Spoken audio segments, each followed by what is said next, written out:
Hi, my name is Cold Beer, and let's start with Apsulov, End of Gods. Apsulov, End of Gods. In this futuristic Viking horror, you awaken a sanctuary of steel and concrete. It was built to research and exploit the worlds of Yggdrasil and to house an artifact buried in the earth eons ago. Your task is to unveil the secrets of the mythology, the artifacts themselves, and explore the realms. The game is pretty scary, but as I always say, the funny thing is the name. Apsulov to me sounds like a Slavic surname, you know. Artyom Apsulov, engineer of Chernobyl power plant. It's all your fault. People are saying that Apsulov End of Gods has an interesting story, great voice acting, but also a bit clunky combat. But it's not a combat game, but more of a walking simulator. Be sure you like these. Anyway, the game has very positive reviews on Steam, so I can only suggest you to dive into this sci-fi Viking horror and have a great time. The Banner Saga series.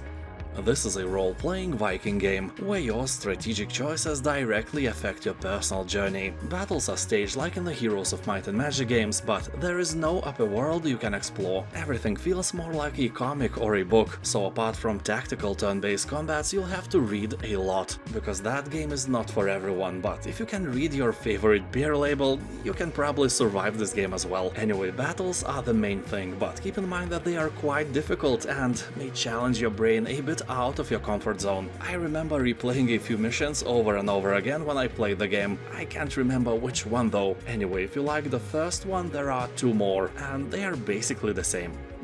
Expeditions Viking.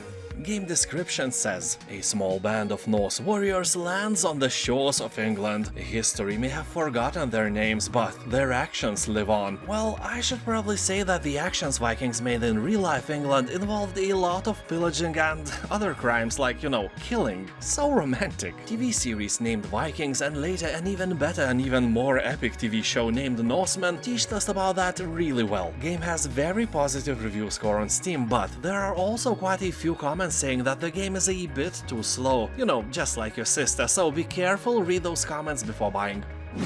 Assassin's Creed Valhalla.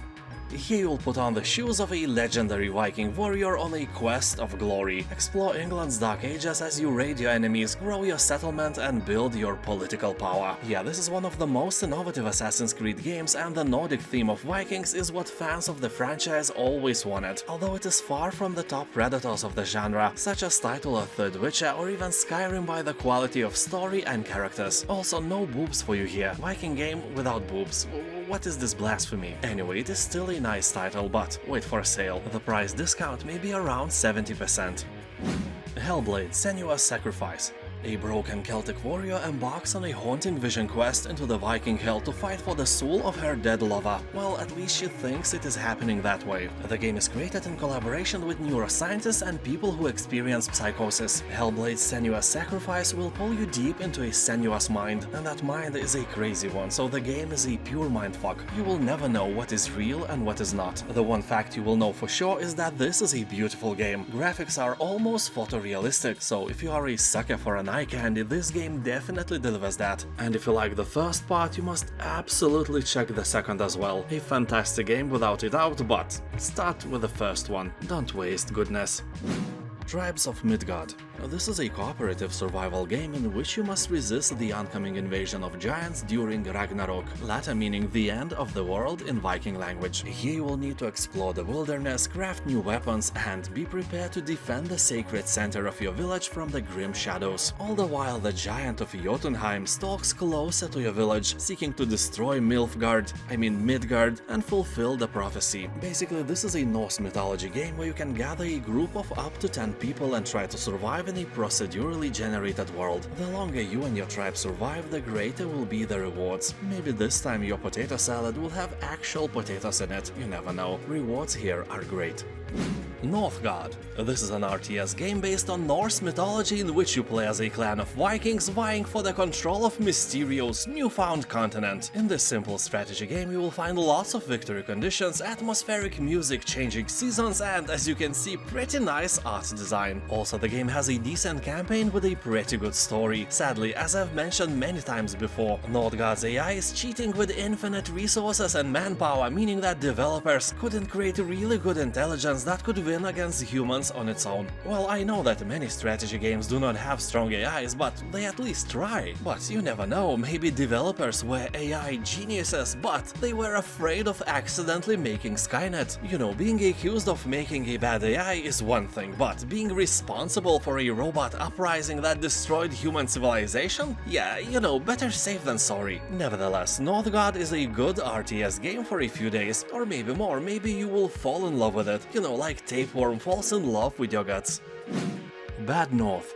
Game is set in Nordic realm invaded by Vikings. However, the realm's prince and princess managed to escape and now can gather an army to fight the invaders. Haha, in your face, stupid invaders. Yeah, learn to invade or something. The gameplay takes place on small procedurally generated islands. During the game you gather resources and find allies who help you fight your enemies. Your army can feature various units, such as archers, knights and pikemen. Before buying, you can try the demo version on Steam for free. Valheim. Most of us can remember the hype it caused on release date, and the hype is well deserved. This game is really a masterpiece with a review score never, at least on Steam, never below 90%. It may scare you that the game is still in early access after all those years, but if you focus on the main objectives only, it will still provide you with more than 70 hours of gameplay. And keep in mind that on sale you can get it for about 12 euros or dollars, so it's a nice addition to your wishlist. And in general, Valheim is a brutal exploration and survival game for 1 to 10 players, set in a procedurally generated world inspired by Norse mythology. You will craft powerful weapons, construct longhouses, grow your balls and slay mighty foes to prove yourself to Odin. God of War Ragnarök. So here you must journey to each of the 9 realms in search of answers, as Asgardian forces prepare for a prophesized battle that will end the world. Along the way you will explore visually beautiful mythical landscapes, face interesting enemies in the form of Norse gods and fight various monsters. And as the end of the world looms closer, you must choose between your own safety and the safety of the realms. So basically, like in every God of War game, you'll hack, slash, bash and crash some skulls' heads and detach some limbs. So this is not only story-rich, but also a very entertaining game. Also keep in mind that the game will be released on Steam on September 19th, but because half of the world is geo-blocked on Steam by Sony, I guess a pretty solid chunk of us will have to play the game absolutely free. Well, it's their choice after all. Jotun Valhalla Edition. This is a hand-drawn action exploration game set in Norse mythology. Here you play as Thora, a Viking warrior who died an inglorious death and must prove herself to the gods to enter Valhalla. Well, I can name at least 2 better Hallas I would want to enter instead. A Game Halla and, of course, Boob Halla. Anyway, aside from the boss battles, the game revolves around exploration and puzzle solving, with a few enemies to fight. Although it isn't very surprising that puzzles often are solved by using X-wings to interact with objects. Very Viking-y. People on Steam are talking that this is a beautiful and deceptively difficult game, and the art and music lull you into a false sense of security and comfort, and then jumps on you with a full force. This is a really nice game, especially for this price. And now thank you for watching, have a nice day, and I'll see you next time. Bye.